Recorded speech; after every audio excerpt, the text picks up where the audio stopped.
ಶುಭೋದಯ ಫ್ರೆಂಡ್ಸ್. ಇವತ್ತಿನ ದಿವಸ ತುಂಬ ಸಂತೋಷದ ಗಳಿಗೆ. ಯಾಕೆ ಗೊತ್ತಾ? ಯಾಕೋ ಸಂತೋಷ. ವೆಸ್ಟ್ ಬೆಂಗಾಲ್ ಇಲೆಕ್ಷನ್ ರಿಸಲ್ಟ್ಸ್ ಅಲ್ಲ, ಕೇರಳದಲ್ಲಿ ಆಗಿದೆ, ತಮಿಳುನಾಡು ಇಲೆಕ್ಷನ್ ಆಗಿದೆ, ಪುದುಚೇರಿ ಆಗಿದೆ, ಅಸ್ಸಾಂ ಗೆದ್ದಿದೆ.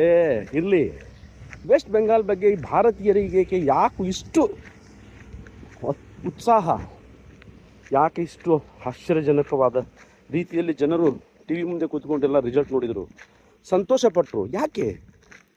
ಇಲೆಕ್ಷನ್ಸ್ ಆಗ್ತಾ ಇರ್ತದೆ, ಸೋಲ್ತಾ ಇರ್ತಾರೆ. ಅಟಲ್ ಬಿಹಾರಿ ವಾಜಪೇಯಿ ಹೇಳ್ದಂಗೆ ಸತ್ತಾ ಮೇ ಆಯಂಗೆ ಪಾರ್ಟಿಯ ಬನೇಗಿ ಬಿಗಡೇಗಿ, ಇಲೆಕ್ಷನ್ ಆಯಂಗೆ ಜಾಯಂಗೆ ಸತ್ತಾ ಬನೇಗಿ ಬಿಗಡೇಗಿ ಅಂತ ಹೇಳ್ತಾಯಿದ್ರು.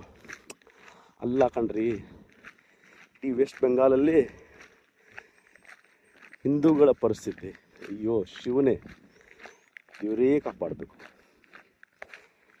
ಗುಂಡಾ ರಾಜ್ಯದಿಂದ ಎರಡು ಮೇನ್ ವಿಷಯಗಳನ್ನು ಹಂಚಲಿಕ್ಕೆ ನಾನು ವಿಡಿಯೋ ಮಾಡ್ತಾಯಿದ್ದೀನಿ. ಒಂದು, ಆರ್ಜಿಕರ್ ಮೆಡಿಕಲ್ ಕಾಲೇಜಲ್ಲಿ ಆದಂಥ ರೇಪನ್ನು ಹಾಗೆ ಮುಚ್ಚಿ ಹಾಕಿದರು. ಅವಳ ತಾಯಿಗೆ ಟಿಕೆಟನ್ನು ಕೊಟ್ಟು ಅತ್ಯಂತ ಬಡಮನೆ ಹೆಣ್ಣು ಮಗಳು 20,000 ಅಧಿಕ ಓಟಿಗಿಂತ ಗೆಲ್ಲಿಸಿದರು.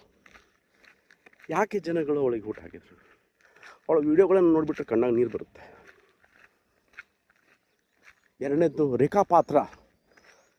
TMC ಗುಂಡಾಗಳು ಅವಳಿಗೆ ಆಫೀಸಿಗೆ ಕರೆದು ರೇಪ್ ಮಾಡ್ತಾಯಿದ್ರು.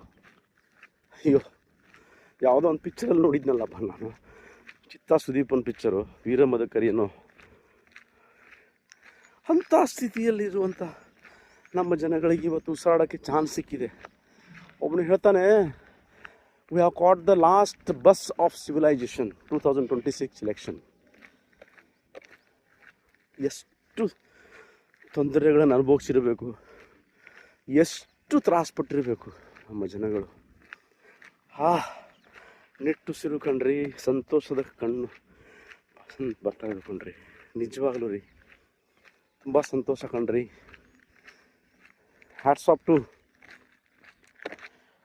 IPS officer Ajay Sharma, Dharmendra Pradhan, Yogi Adityanath,